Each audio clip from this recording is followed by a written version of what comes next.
Motorhome podcast. I'm Keith Gooden.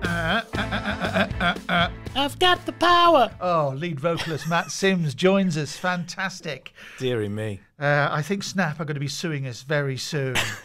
We're talking electrics today. That was why. We're talking about the power and have you got it? Indeed. So here I am. You Matt. definitely haven't got it, Keith.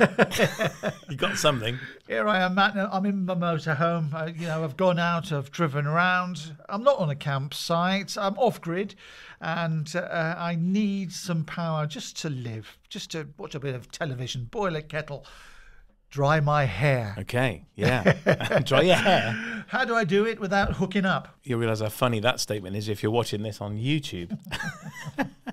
So yeah, we wanted to talk batteries, inverters, solar panels, and all of that malarkey. And there's always a big topic of debate. We've had lots of people emailing us questions about fitting these things. We thought, right, okay, let's go through some basics. So a motorhome has two batteries in it. It has the starter battery, and it has what's referred to as the leisure battery. Now, the starter battery is in the cab, and that's just going to look after starting your engine and running the headlights, the brake lights, indicators, and all of that.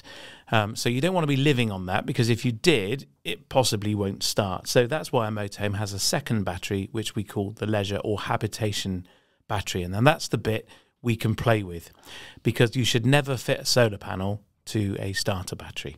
It's a very dangerous thing to do. So you can fit one to a leisure battery, and there are lots and lots of different types of leisure battery. So your leisure battery is the one that you draw power from for watching television and, like I said, drying my hair and making a cup of coffee. It's the leisure battery. Well, you can attach a solar panel to that one. We need to leave your hair out of this, Keith, partly because you haven't got any. But I'll come to why in a minute. So the leisure battery runs all of the motorhome systems. So it runs the lights in the motorhome. It's going to run the water pump. It's going to run the fan on the heater. It's going to turn the fridge on so that the fridge can then run on another power source. So most fridges never run on a battery. They run either on the engine, they run on an electric hookup, so the power cable to the campsite or the national grid, or they run on gas. But it still needs 12 volts to light the panel and determine the little circuit board that decides which power source it's going to run on. Some motorhomes have an electric drop-down bed or an electric awning or an electric sunroof. Those are all things that are run from the battery, and they're really power hungry. So you've come back from your walk and you want to watch TV now, and you've got no electric hookup, so you're going to need to run that television from the battery. Now, a motorhome television, brands like Avtex or Vision Plus, and there are others, they are designed and built to run on a battery. They have a 12 volt, remember the cigarette lighter plug? It's like a little round black thing. You see one in the cab of your vehicle, and they used to always be used for cigarette lighters, and now generally we put USB adapters in them. But one of those can run your television. Now you need to be mindful though, that television is going to draw quite a lot of power, and there is a risk that if you haven't got the right battery, you're going to get through 2 or 3 episodes of whatever you're watching. Homes Under the Hammer. Homes Under the Hammer. Let's deal with that. So you're not going to manage the whole box set. You're only going to get through half the first series of Game of Thrones. Now, we must say again, we're not hooked up, okay? Don't just say, well, why aren't you just hooked up? We're off grid just for a couple of nights. We're in the Cairngorms. Yeah. So it's all about having the right battery to do this. So should we talk about different types of battery? Let's cover that one. That was one of the questions we had. So lead acid is the lowest cost point of type of battery, and they are full of acid, and they're probably, I'd say, the least favourable choice for a habitation battery. They have to be in a box, a plastic box, which is sealed, because if the battery were to leak, then you're going to get acid everywhere. So that plastic box is really important. They also don't last as long as some of the other types of battery. The next one up is kind of an EFB battery, which is very typical for a leisure battery, and then above that is the AGM battery, which is, these all go up in price, and they generally last much longer. They're much quicker to recharge as well, up to 50% quicker than a lead acid battery. And then above that, you've got the lithium ion design, which is a much more recent innovation. That's the type of battery that's in your smartphone. And they're used in start-stop batteries for those vehicles that the engine turns off at the traffic lights and starts itself. They are generally a lithium-ion battery. Teslas have lithium-ion batteries in them. The electric cars are using lithium-ion technology. So it's coming on really, really fast, and it's started to make an appearance in motorhomes and camper vans, and they are much more expensive. So a lead-acid battery is, to give you an idea, £80, and then you evolve through up to £500-600 for a lithium-ion battery. But it must be said, mustn't it, that lead acid is the very old original battery technology. Lithium-ion is modern technology, provides a lot more bang for your buck. That's right, yeah, and they will last much, much longer than anything else. So an AGM battery will last you. It really is subjective, depends what you're doing, but it's easily going to last you a weekend, if not longer. And a leisure battery, an EFB battery, is going to last you several days as well. However, if you're running that hairdryer, that is going to really crucify the battery quickly. It's going to drain it really fast. And you can buy battery monitors that you can plug onto the battery and see what the charge is. And most motorhomes, in fact, will have a gauge and tell you where the battery is and what the voltage is. It's really important to note you mustn't let the battery go below 6 volts. Otherwise, it's going to be very, very difficult to bring it back to life. Yeah, electricity and batteries, I could go on about this for ages and bore you. I'm not going to. All I'm going to say is electricity is a magic thing.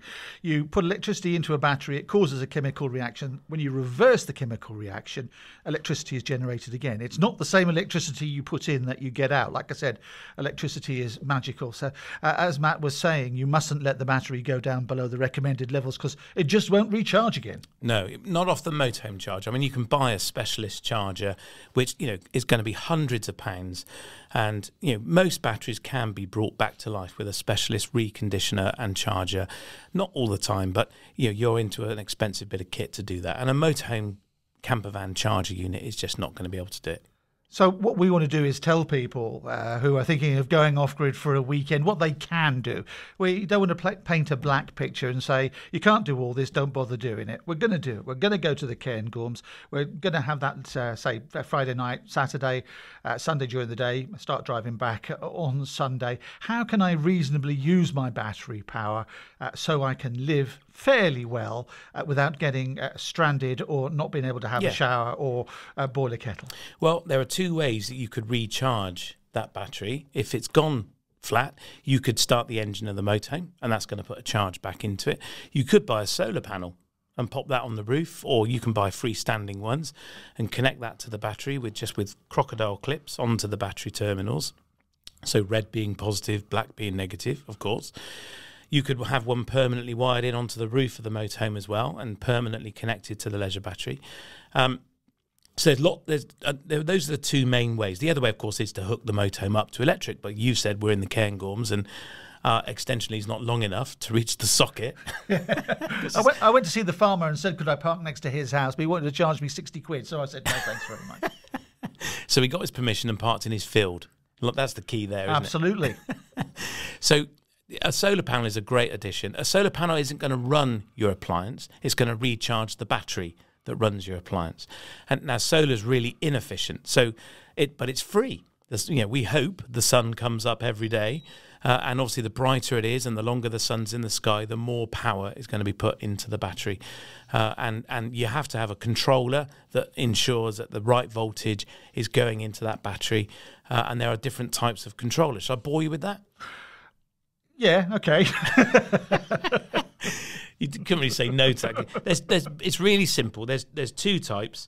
There's a PWM controller that just basically takes the solar voltage down from typically around 20 volts because the sun's really generous and keeps it at about 12.5 volts, putting a charge into the battery. The other type is an MPPT controller, which stands for Maximum Power Point Tracking. Right? You didn't know that, did you? I didn't know that, and thank you very much for telling me. You're welcome. So what an MPPT controller does is it stores the power from the sun. So and when the battery gets low, it puts the power into the battery, even if the sun is gone. So in the evening, an MPPT controller will still recharge the battery. So for your little trip, because you're watching the telly, while you're sat there looking at the view, an MPPT controller is a great idea because the sun's been out all day, it's got to 7, 8 o'clock in the evening, the sun's gone down, that solar panel is still working and still recharging your battery. It's like a middleman for you. It's a middleman. It stores the power and feeds it into the battery. Yeah, so your battery can only take so much, and the MPPT is like a backup battery. Yeah? It is. It stores it and then implements it into the battery as the battery needs it. And they cost a little bit more, but the most important thing if you're going to fit a solar panel is you must have a controller. If you connect a solar panel straight to a battery, you'll be putting 20 volts into it and it's going to go pop. Yeah. So what's that going to cost me? So a solar panel is going to cost you between £200 and £400, depending on the size of solar panel you go for, is my experience. Solar panels generally start about 100 watts, 120 watts, maybe bigger, and you can fit multiple panels on your roof like you do on a house, subject to there being enough real estate on the roof. So, you know, you've got, when I say that, I mean, you've got things like roof lights, you've got a television aerial. So it's about the physical space on your roof. You might have a roof on your motorhome, which is kind of curved, you know, like a slope because you've got an overcab bed. You can buy solar panels that are flexible and they can be bonded straight to the roof. And you can then use that kind of arched, curved bit of roof space, which is generally has nothing on it. And you can use that area there for your solar panel. So I'm not taking my solar panels out of storage in the motorhome and setting them up. They're actually bonded, in some cases, to my roof. Yeah, they generally are. So you can get freestanding ones that fold up into a briefcase, and they're a bit cumbersome. There's always the risk that someone's going to steal it, I suppose. But so ones bonded to the roof they're then a permanent fixture, and you can keep an eye on the control panel. And when there's a little green light flashing, that's the sun doing its thing. I don't want to do that, though, Matt. What I want to do is old-fashioned technology. You know, I've got some spare fuel in the back. A generator! You know I hate them. So generators have two issues for me. One is the noise. Now, you're in the middle of the Cairngorms. You might upset a few sheep, and that won't be the first time. And the other factor is the risk of damage. There's always a risk that a generator could peak. If you think how big the voltage suppressant kit is that runs out of Hinkley Point, of any power station, it's massive. It's huge to give us smooth power at home. And a generator is, you know, that same bit of kit on a generator is the size of a small lunchbox. And you're relying on that to keep the voltage at 240 volts. The likelihood of it achieving that is low.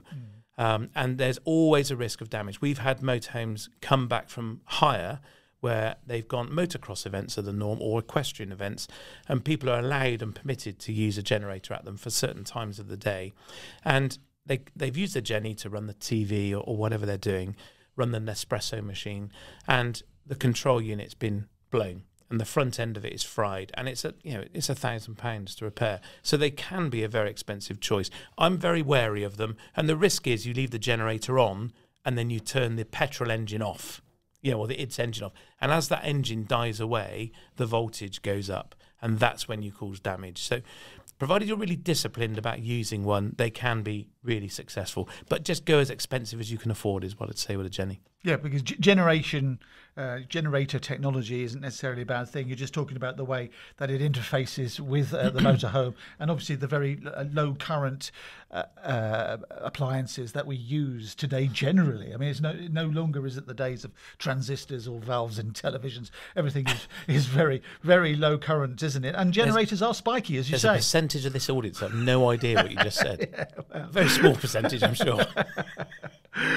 So have we covered everything? No, inverters.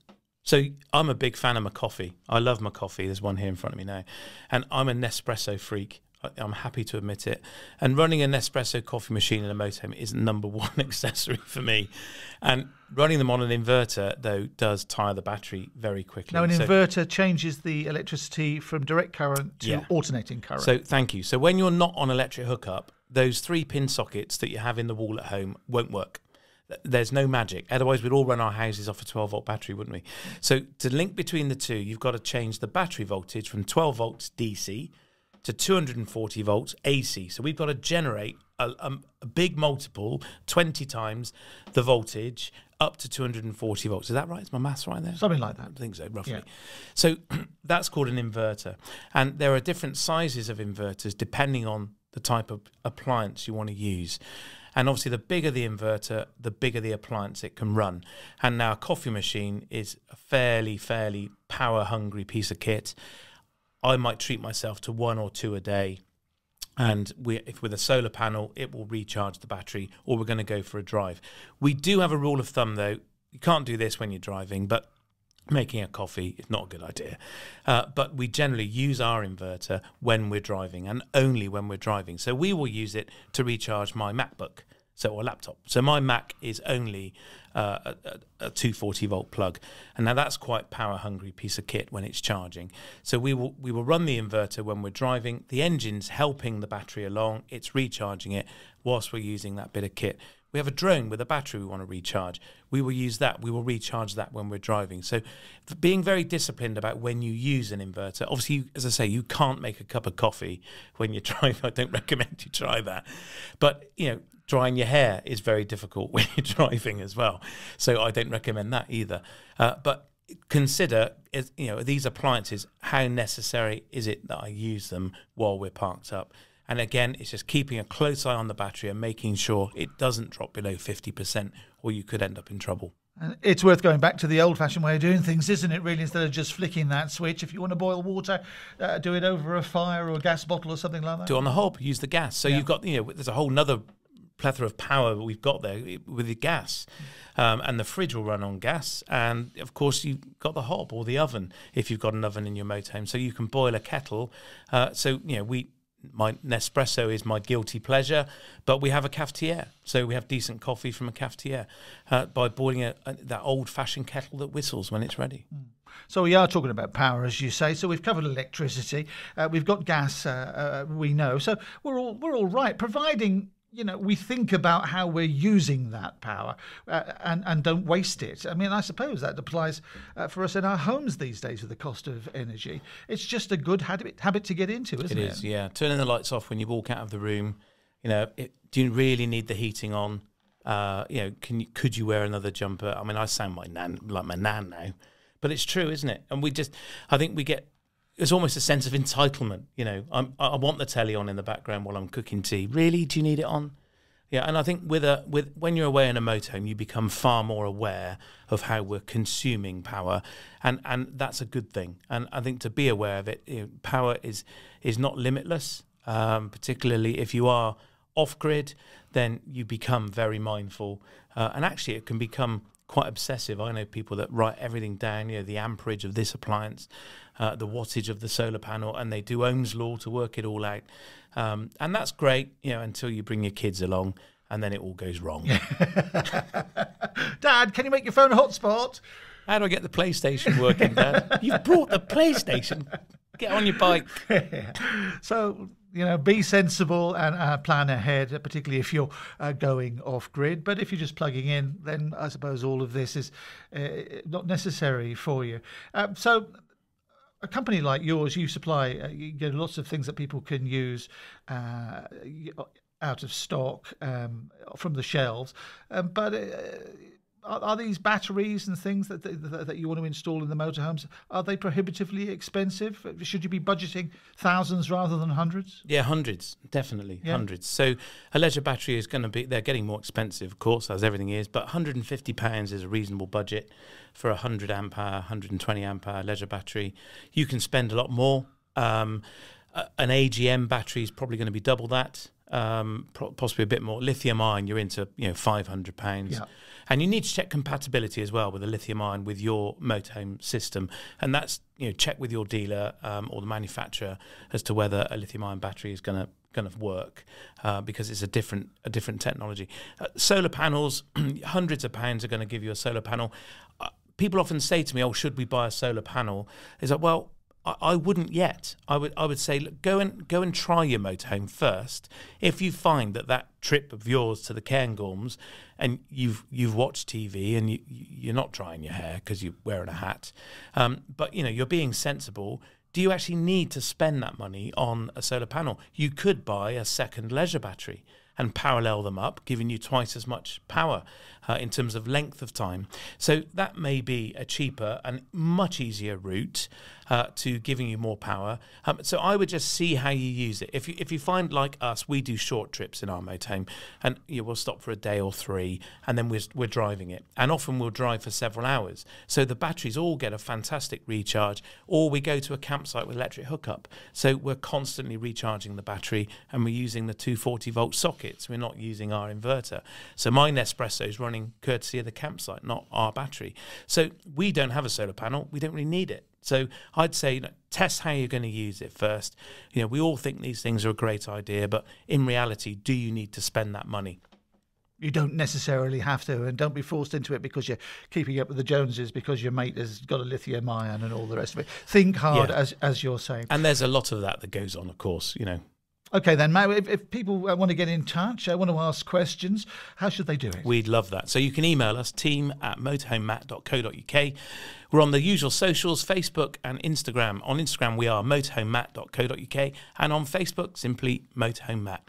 And if you're watching us on YouTube, please hit subscribe and the little bell, and then the gods of YouTube can tell you when a new episode has been out. Ding, ding.